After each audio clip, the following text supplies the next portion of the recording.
We're going to tell you a simple story of how one church and one community came together to help a small village in Central America, and in the process received far more than the value of its own gifts. In a world full of violence, poverty, hunger, lack of housing, clean water, medical care, and education, the Central American nation of El Salvador has endured far more than its share of tragedies. With a population of 5.6 million people living in an area about the size of Massachusetts, it is the smallest and most densely populated country in continental America. Over half live in extreme poverty. 40% have no access to health services. Nearly 30% are illiterate. Over 5% of children die before their 5th birthday.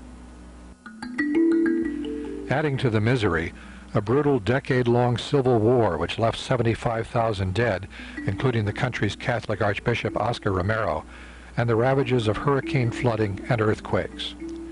Today, El Salvador has regained a degree of political stability, but still faces high unemployment and poverty. 20% of the population works overseas and sends back remittances, which form a significant part of the country's economy.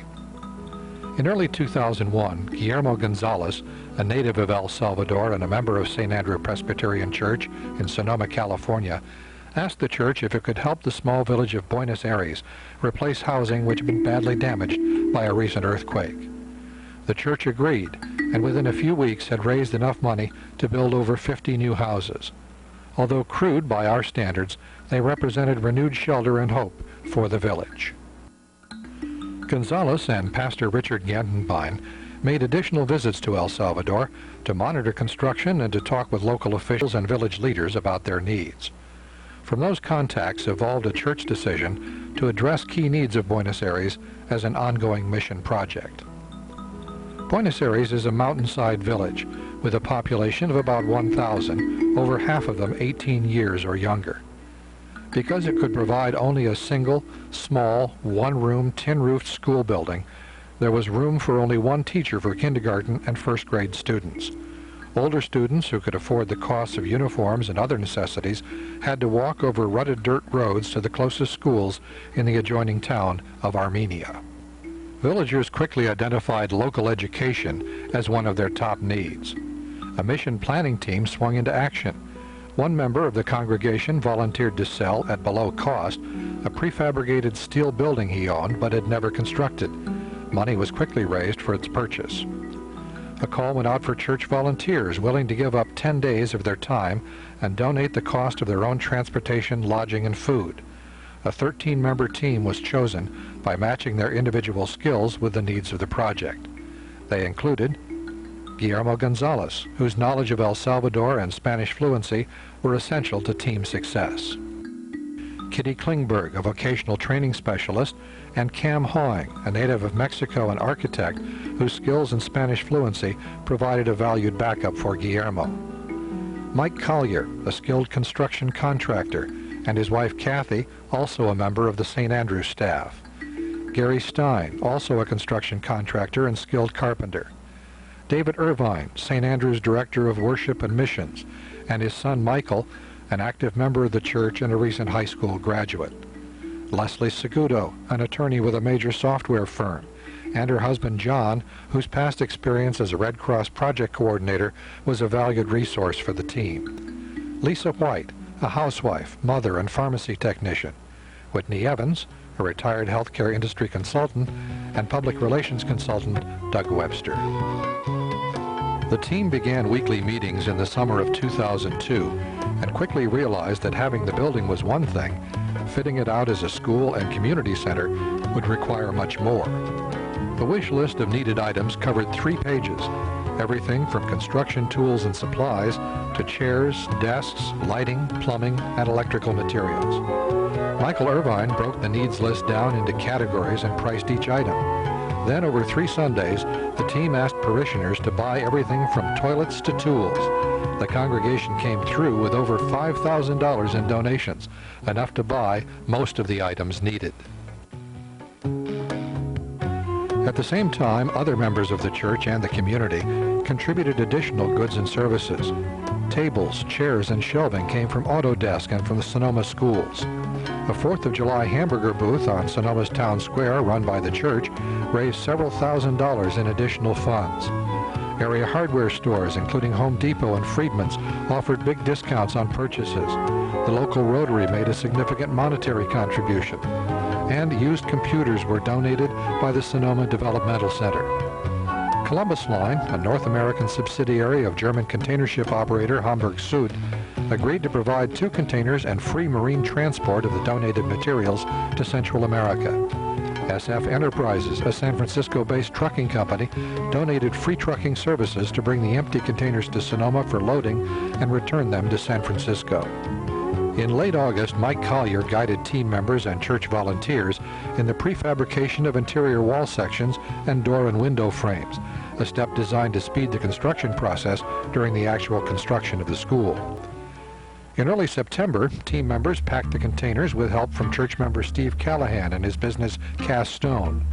Building beams, fittings, nuts, bolts, siding, and roofing were loaded into a 40-foot container along with prefabricated wall panels, window and door frames. Everything else went into a 20-foot container, jammed to the ceiling with furniture, shelving, school supplies, and tools. Over 20 tons of donated materials in all. The boxes were then trucked to Los Angeles, loaded aboard a Columbus Line ship, and transported to Guatemala, where they were unloaded and trucked to neighboring El Salvador. Finally, the big day arrived for the mission team. On Monday, October 7th, they arrived at the National Airport in San Salvador on overnight flights from San Francisco. From there, they boarded a bus which took them through the capital city of San Salvador and then northeast to the regional capital of Sonsonate, and to a hotel run by Agape, a Catholic-based charitable organization dedicated to helping the people of El Salvador. Each day, Agape trucks and drivers transported them to the village about 20 miles away.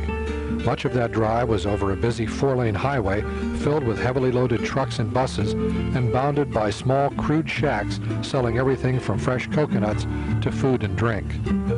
To get to Buenos Aires, you drive up a single unpaved and heavily rutted mile-long dirt road to the village, spread out on a steep hillside above the town.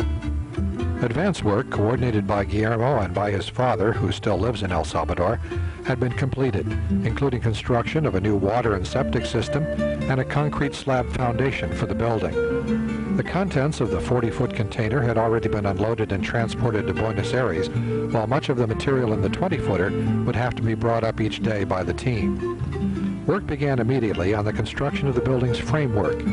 Heavy pillars and cross beams were first bolted together on the ground and then raised into position by team members and villagers. By the end of the first day, 3 beam assemblies and 1 of 2 end frames on the building were up and braced. As villagers watched the building grow, more and more of them began showing up to take part in the work. A constant joy of the team's work at Buenos Aires was the interaction with children. At first, they stood at a distance, trying to figure out what was happening, but within a couple of hours they were gathering in larger and larger groups to watch the activities and to interact with team members, few of whom spoke much Spanish. Despite that fact, communication was achieved through gestures and smiles. Leslie, Kitty, and Lisa broke out some jump ropes from the supply kit, and before long the whole village was leaping. Each day at noontime, women from the village fixed delicious meals for the team, a time for us to rest, to talk, and to share a few moments of prayer and thanks. The work progressed steadily. End frames were installed and columns were bolted to the slab. Siding went up. Holes were cut for doors and windows, and framing was installed.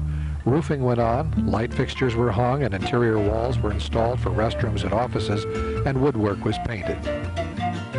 On our last day, we raced to finish our work, leaving some tasks, such as electrical and plumbing, to be completed by villagers and local contractors.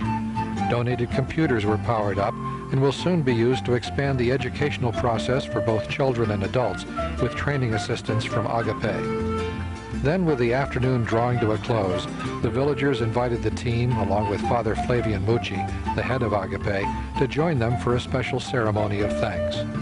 Children danced for us. Village leaders expressed their thanks for all we had done, and we in turn thanked them for all they had given to us. Keys to the building and the tools we had used for the project were turned over to village leaders, and then together, we and village workers went inside and signed our names on one of the building's beams to mark what we had accomplished. What have we gained from this 2002 mission effort? The knowledge that the new 30 by 80-foot building we constructed together with the village has drawn a commitment from the government to supply 2 more teachers, allowing students through 6th grade to go to school in the community. Deep friendships were established with members of the village, and especially the children, whose smiles and laughter reminded us constantly of why we had come and how important our work together was to their futures. A commitment to continue our mission efforts for the village. Work is already underway to identify project priorities for next year. A deep feeling of gratitude for having been allowed to be part of this effort, and a profound sense of thanks to the people of St. Andrew, the Sonoma Valley, and area business and civic organizations whose understanding and support made our efforts possible and successful. There is a world full of Buenos Aires. We can't solve all of the world's problems on our own, but working together, we can help one community build hope for a better future for themselves and their children. It's not that hard to do when you work in a spirit of giving and teamwork and sharing. Whether you join with us in our ongoing mission project or start one of your own for another needy community in the world, just do it.